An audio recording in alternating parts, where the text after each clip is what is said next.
look at your life right now. If you want to keep on getting what you're getting, keep on doing what you're doing. You've got to be willing to change your ways. Your life is working. If you don't like what you have produced, you're a director, you are the star, you wrote this script. You produced this, whatever it is. If it's a hit, you produced it. If it's a flop, you produced it. Take ownership of it and decide to go back to the drawing board and rewrite the script that you are the star of. You have the power to do that. On this day, you can declare that I'm going to change. As you look back on your life, you can decide that I don't like what I produced here, and I want higher ground. Once you begin to discover who you are, then you really realize how you have been given authority and dominion over everything on the face of the earth, including all the dimensions of your life. But you can only do that through the struggle of life. And most people avoid the struggle. Most people go through life avoiding pain. And when you go through life like that, something in you dies. Something in you that you never activate is lying dormant in there, that you never get a chance to call on because you have not challenged yourself. Somebody said the land of familiarity belongs to the dead. That most people like to feel like they're a king in the area of their comfort zone. Listen to that still small voice within you. Don't try and make everything logical. There are some things about life that defies logic, that you just can't explain how the outcome is going to be. That once you begin to trust yourself and your ideas and your instincts, life takes on a whole new meaning, because now I want you to do that feeling that you are led. Just feel, I am led. Ladies and gentlemen, don't give your power away. You don't need anybody to approve your dream. It was given to you. If they can't see it, it's because it wasn't given to them. It was given to you. Hold it, nourish it, cultivate it, work on it. It's yours. It's your baby. Work on it until it comes into fruition. Do what you know is right. Treat people like you want to be treated. Don't try and take any shortcuts. Don't try and cheat. Pay your dues up front. I believe, ladies and gentlemen, what goes around comes around. You can pay now, or you will pay double later. So do the right thing. There might be a tendency sometimes, because of the negative part of our consciousness and our own programming, for us to want to say, well, I'll just do it this time. It won't matter. Won't nobody know. Ladies and gentlemen, everything matters. And you know you're somebody. You know.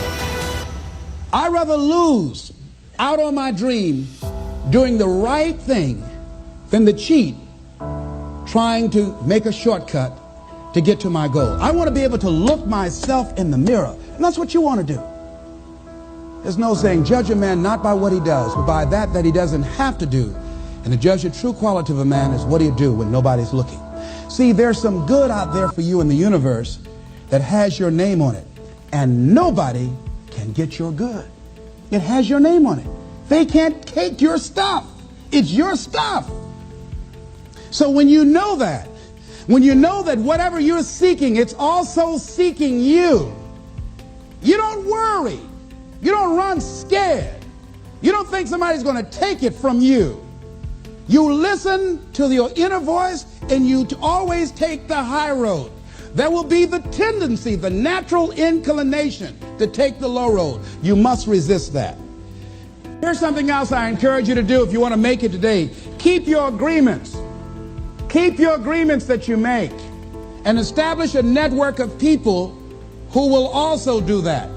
Establish a network of people in your life that you can count on, that will be there for you when you need them, and you be there for them. Here's the other thing is you're working on your dream. A lot of people have been calling me saying, hey, man, I read about you in Ebony. Boy, you're lucky. Ladies and gentlemen, let me tell you something. Here's something else. 3 P's to have in your life. In working on your dream and doing your life work, you must be patient, persistent, and positive no matter what.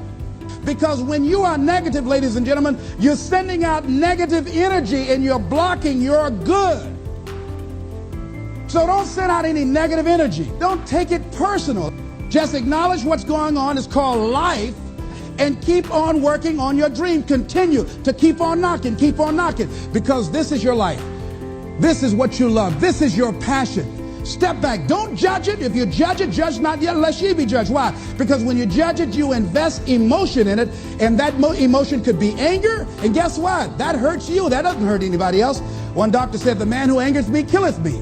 And then he allowed someone to egg him into an argument on the floor of the National Medical Convention and suffered a massive heart attack. When you're in a state of anger, you have so much acid in your blood, if they withdrew some blood from you and inserted it into a pig, it would die from the acid. So what do you want to take yourself out early for by internalizing things? Shakespeare said, "Nothing is neither good nor bad, but thinking makes it so." So judge not according to your appearances, but right judgment, and feel that everything is going to work out for you because you're patient, you're persistent, and you're going to be positive no matter what.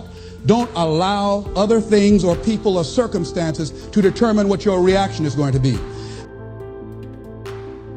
I want to begin to experience more love. I want to have more adventure in my life. I want something that gives my life a sense of meaning. But I felt so good. I believe, ladies and gentlemen, if we can accept the possibility of that this is the decade of consciousness. That's what I believe that this is. The decade of consciousness, if you please. A time where we can begin to create in folks' minds the idea, the possibility that we can create a more humane society, the possibility that we can create more love, communication, and understanding in relationships, the possibility that we can create the kind of respect for diversity and difference in our multicultural society, the possibility that we can begin to develop the mindset to bring out the best in people, to encourage them to achieve their greatness and support them in their dreams. In this decade of consciousness, to begin to see and envision that happening, and that we all can play a role, that we were born for such a time as this, that we showed up for this, that we survived 1 out of 9 million sperms, and we have been chosen for this great work. Here's something else to recognize. Wherever you are on the ladder of life, and I was reading in Dr. Norman Vincent Peale's latest book called The Power of Positive Living, which I think is his greatest work. And he has something in there, a section called Comeback Power. I don't care how low you are. I don't care what you have done. I don't care what you have experienced. I don't care how devastated your life might appear to be, the shambles it might be in.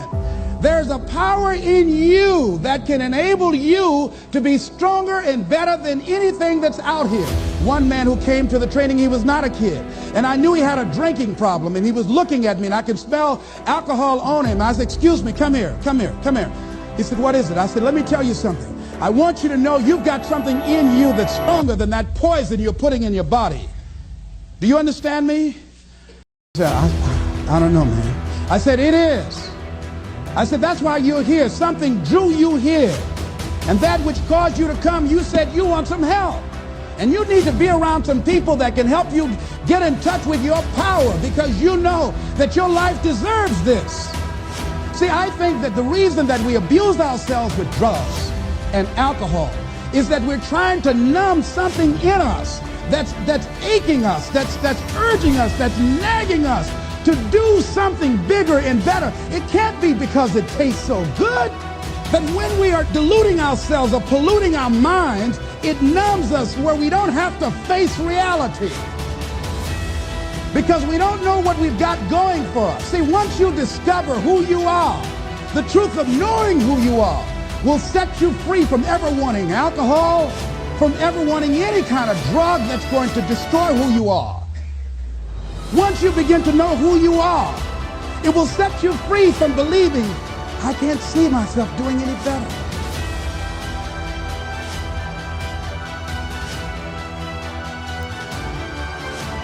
Wherever you are in life, ladies and gentlemen, you've got comeback power. I don't care how low you are. I don't care what you have done. I don't care what you have experienced. I don't care how devastated your life might appear to be. There's a power in you that can enable you to be stronger and better than anything that's out here.